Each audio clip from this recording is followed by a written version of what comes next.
देखिए आपका अत्याचार या एट्रोसिटी बताया जा रहा था SC/ST एक्ट में, और कल भी बताया गया कि यहाँ से आपका क्वेश्चन बनने का पूरा चांस रहता है। क्वेश्चन ये बन सकता है कि अत्याचार के अपराध से आप क्या समझते हैं और उन कार्यों का उल्लेख करिए जो एट्रोसिटी या अत्याचार माने जाएंगे। तो कल एक भूमिका आपका बताई गई थी कि जब भी इस क्वेश्चन को आप मेंस में लिखिए तो प्रियम्बल से उठाकर लिखिएगा, यानी कि उद्देशिका से, और ये दिखाना है कि इस अधिनियम का मुख्य उद्देश्य SC तथा ST के सदस्यों के प्रति अत्याचार के अपराधों का निवारण करना है। और फिर दूसरा हम बताए थे कि अत्याचार की परिभाषा लिखिएगा धारा 2A में। धारा 2A में अत्याचार शब्द को परिभाषित किया गया है। अत्याचार का मतलब क्या हुआ, मीनिंग क्या हुआ? तो जो आपका सेक्शन 3 के तहत अत्याचार दिया गया है वही अत्याचार माना जाएगा। फिर सेक्शन 3 पर आ जाएंगे कि सेक्शन 3 के तहत अत्याचार के अपराध और उसके लिए दंड का प्रावधान है। दंड कल बताया गया था 29 ऐसे कार्य दिए गए हैं जो यदि SC या ST से भिन्न वर्ग का कोई व्यक्ति इनके प्रति करता है तो वह अत्याचार का अपराध माना जाएगा। और इसके लिए दंड 6 माह से कम नहीं होगा, जो अधिकतम 5 वर्ष तक हो सकेगा, और जुर्माना। ये भूमिका में लिख दिए। उसके बाद सेक्शन 3, भाई 29 कार्य हैं, 29 न याद रहे तो शुरुआती दौर में कम से कम एक लाइन में ये तो दिखा दीजिए कि कितने आपका अत्याचार का अत्याचार है। 29, 29 में अगर 29 लिखना मुश्किल है तो कम से कम 20 तो लिखिए। भाई कम से कम मैं बता दूं 20 लिखने के बाद इत्यादि डाल दीजिएगा, न याद आए, लेकिन 20 तो आपका लिखना ही पड़ेगा कम से कम। और इसको हम तो समझा ही रहे हैं, लेकिन मेंस के लिए रट्टा मारना है ये क्वेश्चन, समझना कम है और एक प्रावधान। दूसरी सतर्कता ये बरतनी है कि अगर आपको क्रम से न याद हो तो कोई दिक्कत नहीं है, क्रम इधर उधर कर सकते हैं, यानी कि जो पहले लिखा है उसको बाद में और बाद में लिखा है पहले, लेकिन गलत न लिखिएगा। भले 15 ही लिखिए, ये नहीं कि अपने मन से उसी में आपका गलत सही करते रहिए, गलत ना लिखिए। देखिए अत्याचार का अपराध आपका देखा जाए धारा 3 के क्लाज 1 के उप क्लाज ए हम शुरू कर रहे हैं।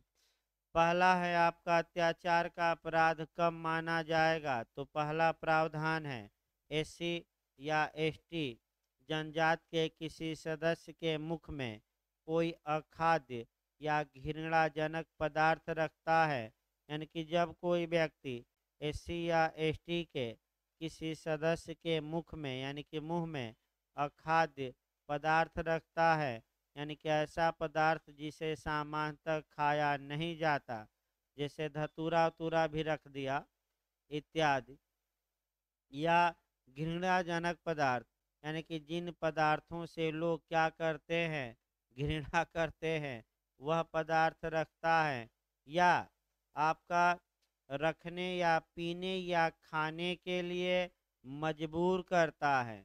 मजबूर करता है मतलब विवश करता है, बाध्य करता है, यानी कि SC या ST का व्यक्ति स्वेच्छा से ये खा पी नहीं रहा है और खाद्य पदार्थ या घृणाजनक, बल्कि जबरदस्ती या डरवा धमका के उसको खाने और पीने के लिए क्या कर दिया गया है, विवश, तो ये अत्याचार का अपराध माना जाएगा।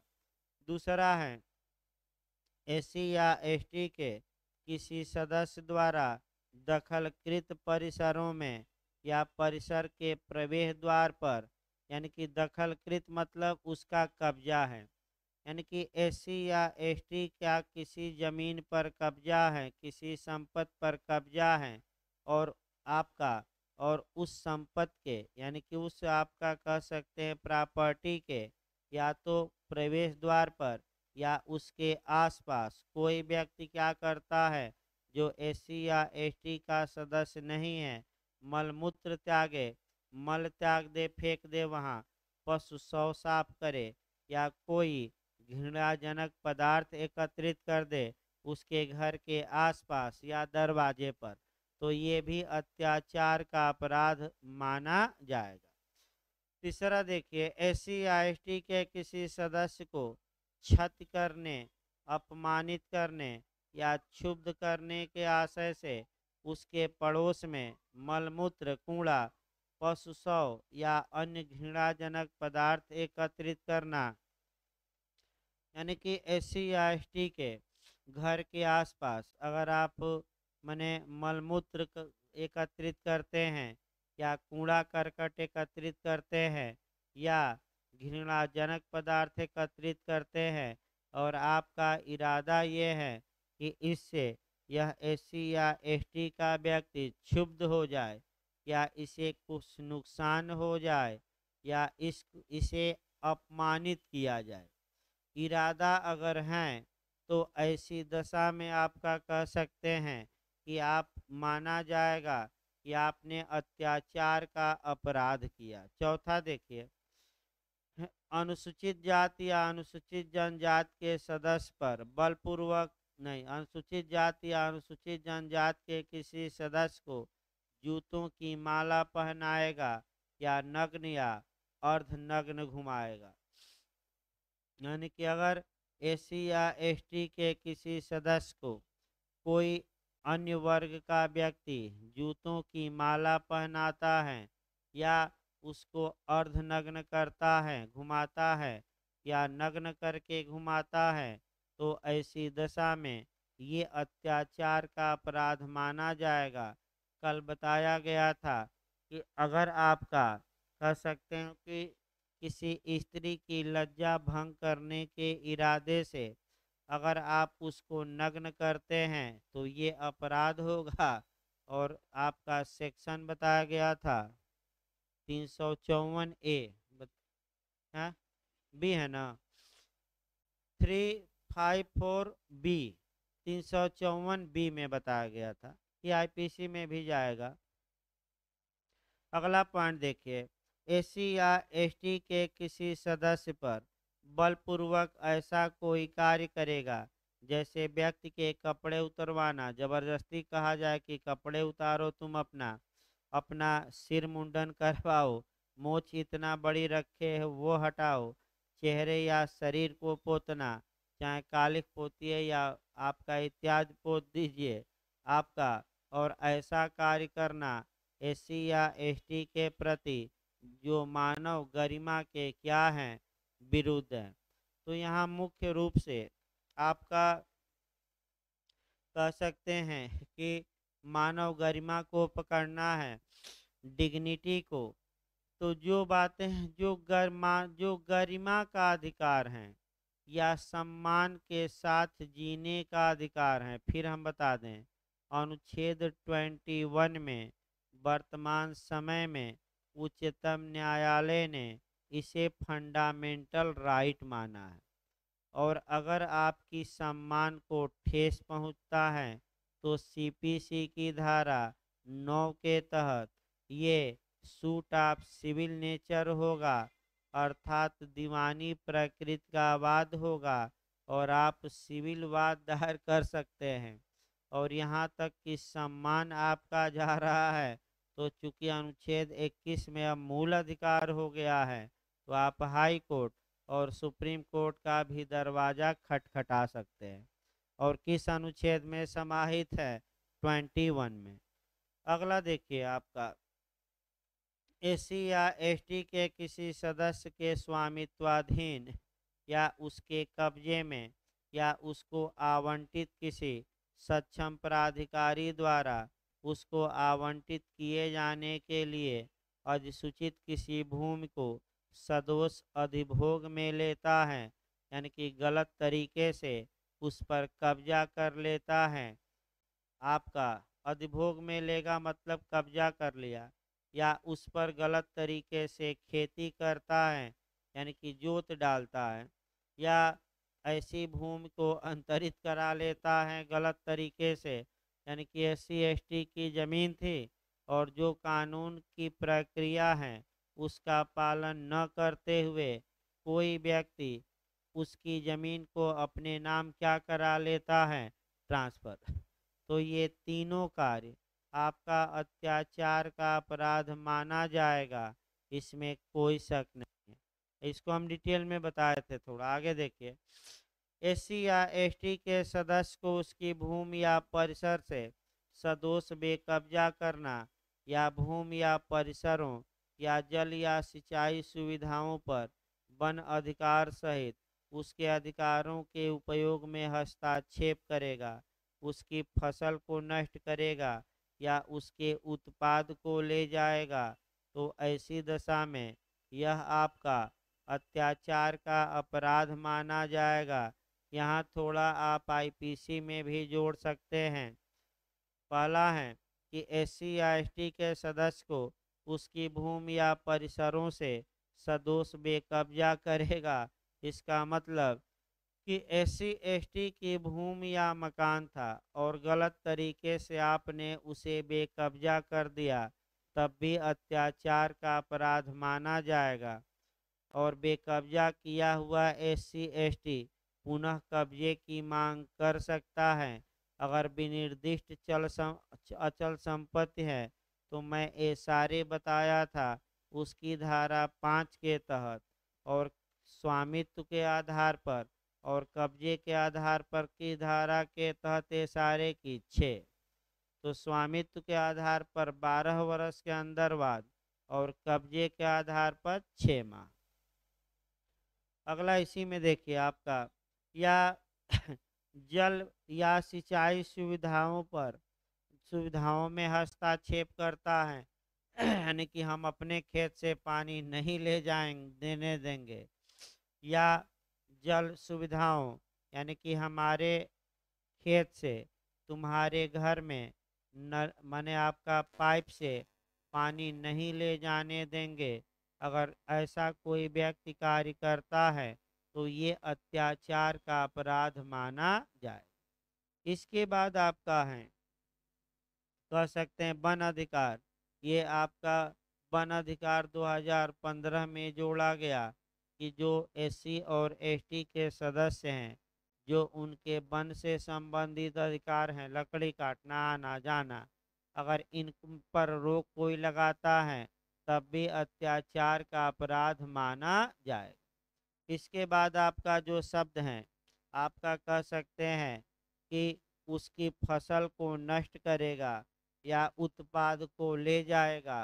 तो यहाँ दो बातें और आईपीसी से कोरिलेट करके पढ़नी है कि अगर कोई व्यक्ति किसी एससी एसटी के सदस्य के फसल को नष्ट करता है तो आईपीसी की धारा 425 के तहत ये जो अपराध होगा, रिष्टी होगी, मिसचीफ होगा, यानी कि दोष कहा जाता है, नुकसान पहुंचाना, या जौनपुरिया भाषा में बहुत बड़ा नुकसान हो गया। मुस्कान नहीं भाई, नुकसान।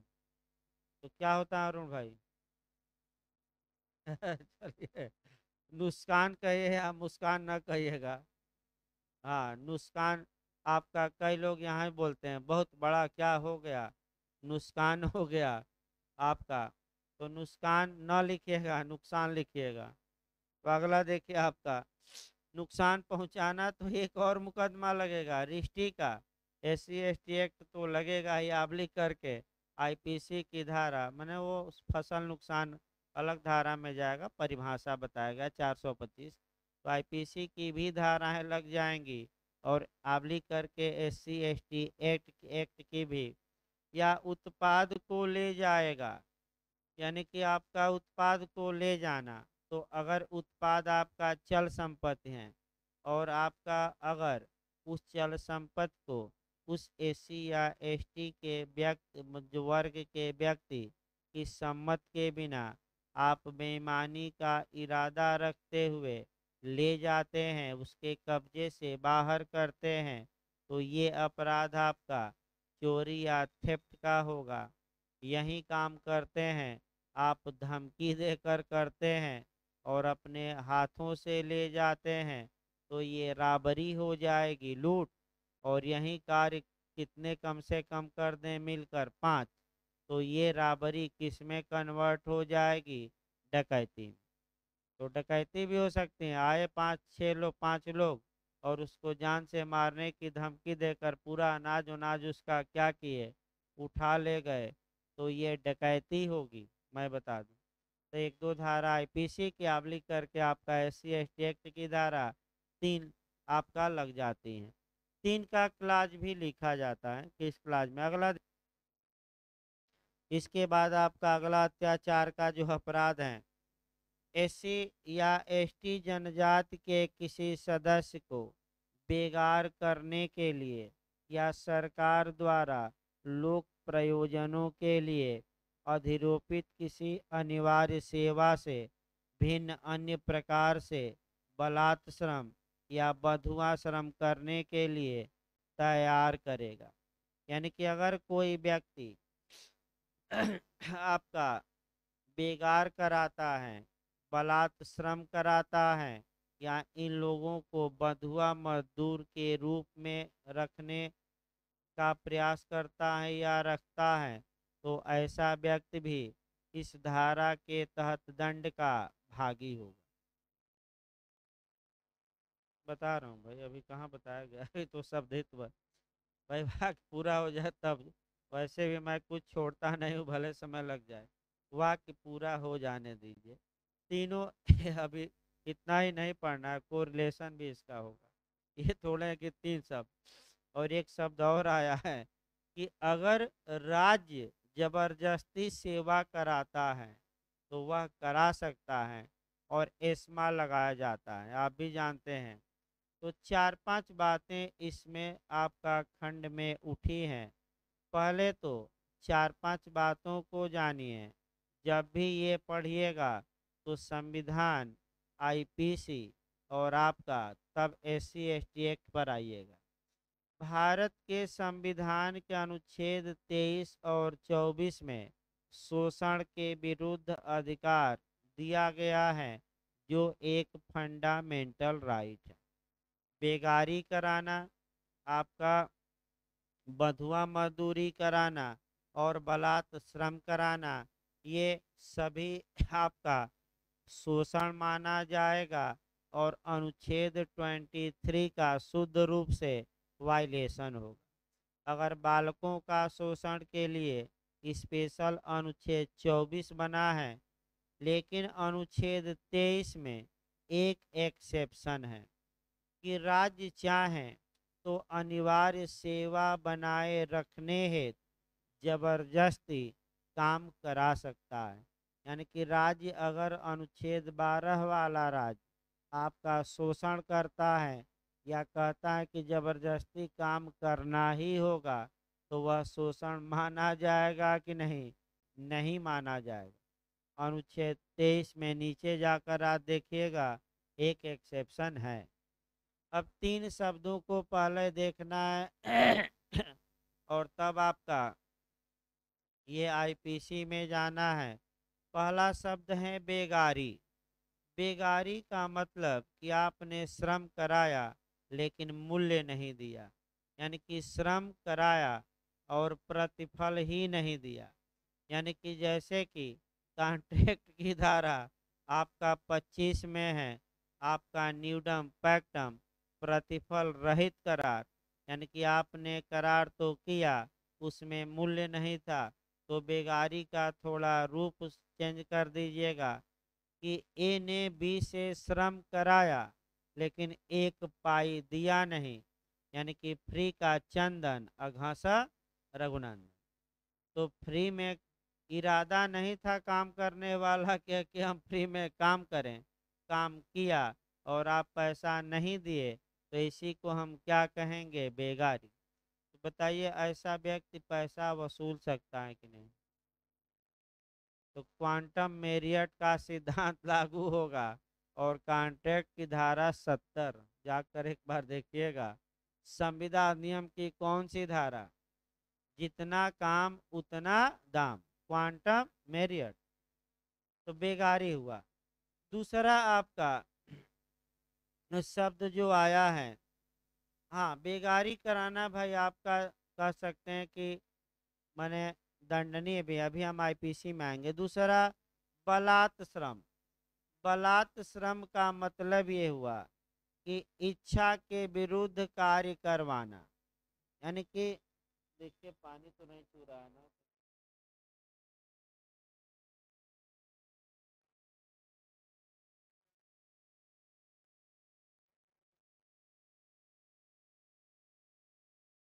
तो थोड़ा इधर उधर बढ़ जाएगा पानी, एक दो जगह हो सकता है भाई चूहे तो। देखिए आपका आगे दूसरा शब्द बलात् श्रम का मतलब जबरदस्ती काम कराना। इसका मतलब आपका ये हुआ कि ये एक व्यक्ति है और एक की इच्छा के विरुद्ध भी उससे काम कराता है। तो फिर एक बार इसको आईपीसी में ले जाइएगा। आईपीसी की धारा 374 में हम बता दें। भारतीय दंड संहिता की धारा 374 में आपका जबरदस्ती काम कराना, किसी की इच्छा के विरुद्ध काम कराना दंडनीय है। और किसी भी वर्ग के, और अगर एससी एसटी से ये काम कराते हैं तो ये धारा 3 में अत्याचार का अपराध भी माना जाए। और तीसरा शब्द है बंधुआ श्रम। बंधुआ मजदूरी पहले देखिए। देखिए बंधुआ मजदूरी होती क्या थी, और सबसे ज़्यादा आपका बिहार में पॉपुलर है, आज भी है आपका। कह सकते हैं कि बिहार में आज भी ज़्यादातर अगर जिलों में देखा जाए, गांव के इलाकों में, तो कुछ जगह बंधुआ मजदूरी है, इसमें कोई शक नहीं है। और आपका उदाहरण देखा जाए, बंधुआ मजदूरी का मतलब ये हुआ कि पिता ने कर्जा लिया, कर्जा चुकाया नहीं, ब्याज चुकाया नहीं, तो उसके एवज में पिता ने एक एक घर में काम किया, पैसा नहीं मिला। फिर पिताजी मर गए तो बेटा किया, वो बेटा मर गया, बेटा किया उसका। यानी कि पीढ़ी दर पीढ़ी एक ही व्यक्ति के पास आप क्या हैं, बंधुआ हैं, बंधक हैं। बंधक तो नहीं कह सकते, बंध गए हैं, आपका काम कर रहे हैं। इसी को बंधुआ मजदूरी कहा जाता है। और ये अनुच्छेद 23 का उल्लंघन है। और तमाम कानून भी बने हैं आपका बंधुआ मजदूरी के उन्मूलन के लिए। भारत की संसद ने तमाम कानून बनाए हैं, अब उतना नहीं हमें पढ़ाना है। लेकिन वर्तमान समय में बंधुआ मजदूरी कराएंगे तो ये अत्याचार भी होगा, और आपका ये अत्याचार माना जाएगा। एक धारावाहिक भी इस पर आता था, देखिए याद नहीं आ रहा है कौन। टीवी में धारावाहिक काफी पॉपुलर था, जिसमें कि बंधुआ मजदूरी को दिखाया जाता था कि कैसे लोग पीढ़ी दर पीढ़ी आपका बंधुआ रखते थे। हाँ, उड़ान देखिए, आपका उड़ान धारावाहिक भी आता था। यानी कि जो ये फिल्में और हाँ, जो ये फिल्में आपकी होती हैं और धारावाहिक, इसमें कुछ बातें तो ऐसी जरूर रहती हैं कुछ फिल्मों में। जैसे अजय सर बताते हैं कि पुरानी फिल्में देखने लायक थी, और अब की फिल्में क्या हैं, नालायक नहीं, परिवार के साथ देखने लायक नहीं है।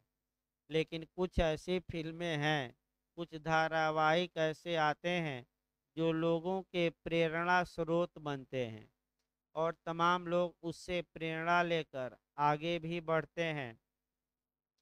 जैसे बालिका बधू आया, तो बालिका बधू आया तो राजस्थान सहित तमाम जिलों में छोटे छोटे बच्चियों की जो जैसे ही जन्म लेती थी शादी हो जाता था, तमाम लोग उससे प्रेरणा लिए। और अब आपका जो बाल विवाह है, लोग जागरूक होकर रुक गया काफ़ी। कहीं भी जल्दी सुनने में कम आता है कि बाल विवाह हो गया। काफ़ी लोग अब सक्रिय हो गए हैं, अपने बच्चों को पढ़ा लिखा रहे हैं कि कुछ बन जाए, यानी कि नालायक से बच्चा क्या हो जाए, लायक। आपका यानी कि ये बताया गया, जैसे इस समय आ रही है पुष्पा इम्पॉसिबल, वो भी महिलाओं के लिए एक प्रेरणा स्रोत बनी है और काफ़ी सोशल मीडिया पर उसकी भी चर्चा हो रही है। उसमें बस ये दिखा रहे हैं कि पढ़ने की कोई उम्र नहीं होती। लाख बाधाएं आए, अब कोई कहे कि हमारे भाई नहीं है, पिता नहीं है, माता नहीं है, ये कोई मतलब नहीं है। ये आपका लाख बाधाएं आए, जो पढ़ने का इच्छुक व्यक्ति है वो पढ़ ही लेगा। मैं बता दूं, वो रुकेगा नहीं। हाँ, बाधाएं तो आती ही रहती हैं भाई, तो बाधा को तो लड़ना पड़ेगा। यह कि थोड़ा समस्या से पढ़ेंगे, और जिनके पास जो संपन्न हैं वो थोड़ा समस्या में नहीं रहेंगे, धन की आप समस्या में रहेंगे। लेकिन ये थोड़े कि जो बाधा वाले हैं पढ़ ही नहीं रहे हैं, पढ़ रहे हैं वो लोग भी। तो फिर एक बार बैक हो आ जाए, आपका ये बताया गया था बधुआ श्रम क्या होता है, तो पीढ़ी दर पीढ़ी एक ही आदमी के हैं, बिना पैसा के। आपके बाबा कर्जा लिए थे तो काम क्या करते रहिए, करते रहिए। अगला देखिए आपका, अनुसूचित जाति या अनुसूचित जनजाति के किसी सदस्य को मानव या पशु शवों की अंत्येष्टि या ले जाने या कब्रों को खोदने के लिए विवश करना।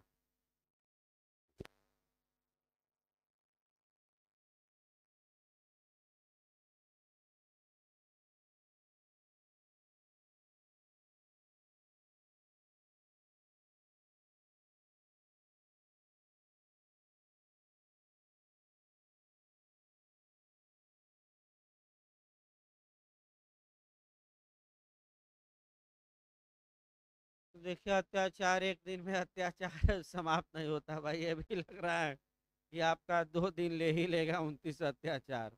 उसके बाद छोटी छोटी धारा हैं, बहुत बड़ी धारा कोई नहीं आएगी। लेकिन सबसे बड़ी धारा यही है। आपका एक तिहाई किताब की बातें इसी में लिखी हैं, धारा 3 में। अगला देखिए आपका, यानी कि अगर कोई व्यक्ति किसी SC ST व्यक्ति के सदस्य कहे कि तुम मानव शव की अंत्येष्टि करो या कब्र खोदो या ये शव उठा कर ले जाओ या पशुओं को ले जाओ या पशुओं के लिए कब्र खोदो और ले जाकर वहां दफना दो, तो ये जो कार्य है ये विवश करेगा, स्वेच्छा से नहीं कर रहा है ये व्यक्ति। यानी कि आपका विवश किया जा रहा है किसको, किसी SC या ST के मेंबर को, तो ये भी अत्याचार का अपराध माना जाए।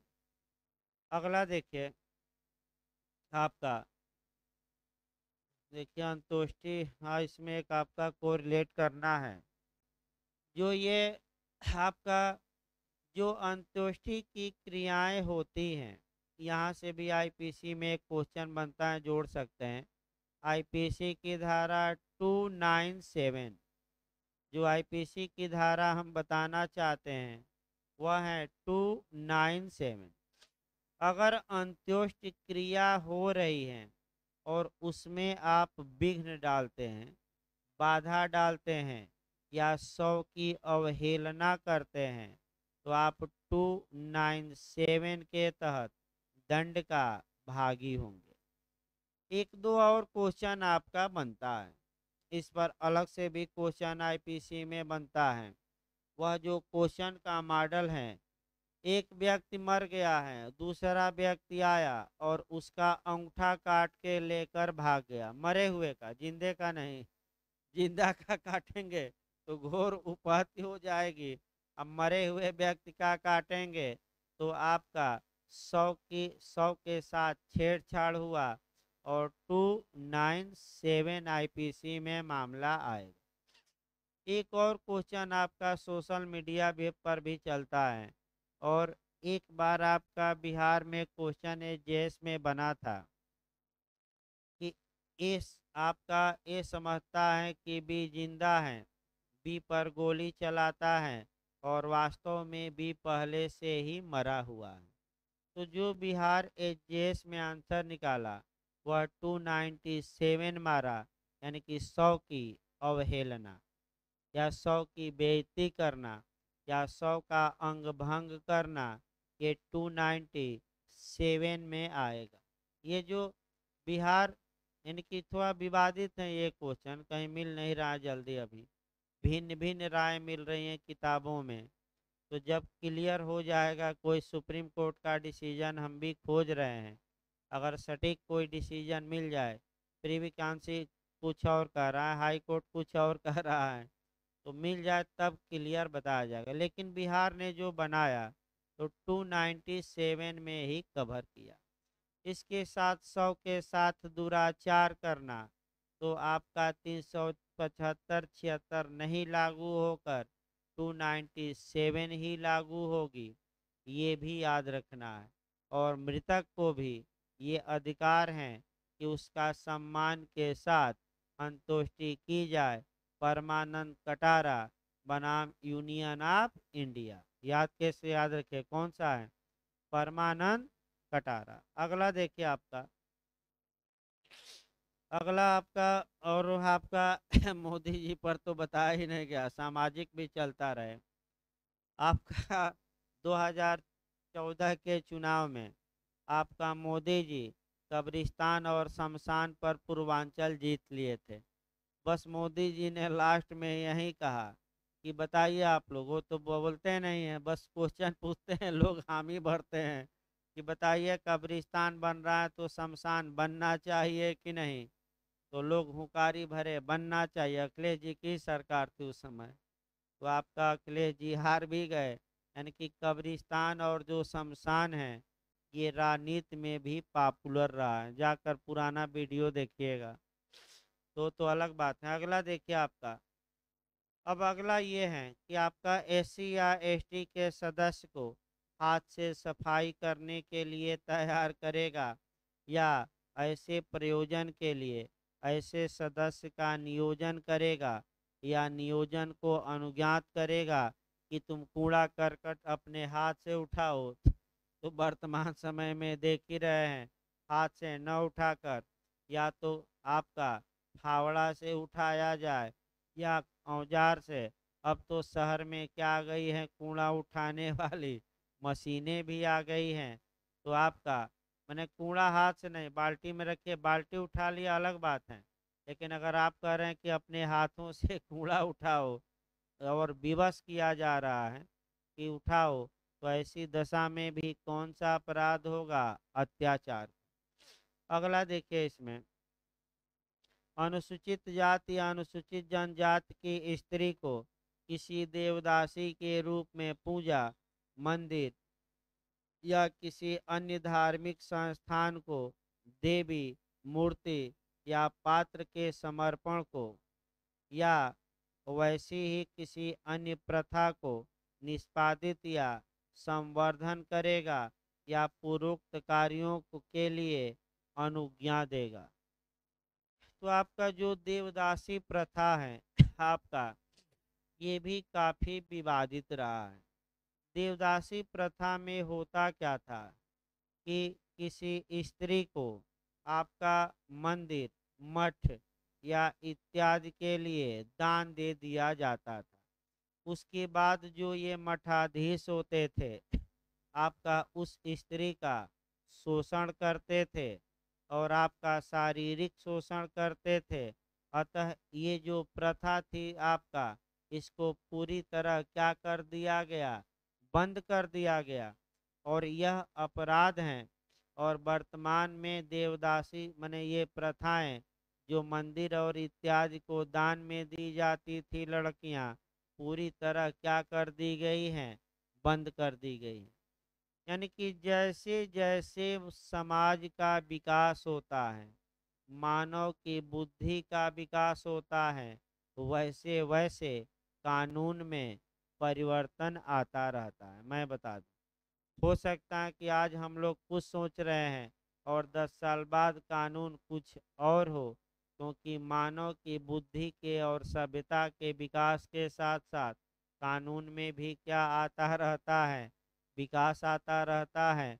और इसी को जूरिस्प्रूडेंस में आपका कह सकते हैं कि समाजशास्त्री विचारधारा वाले भी बताते हैं कि समाज को देखते हुए कानून बनाइए और कानून ऐसा बनाइए जिससे समाज के अधिक से अधिक लोगों का अधिक से अधिक क्या हो, भलाई हो, कल्याण हो, यानी कि आपका सुधार होता रहता है। अगला देखिए आपका,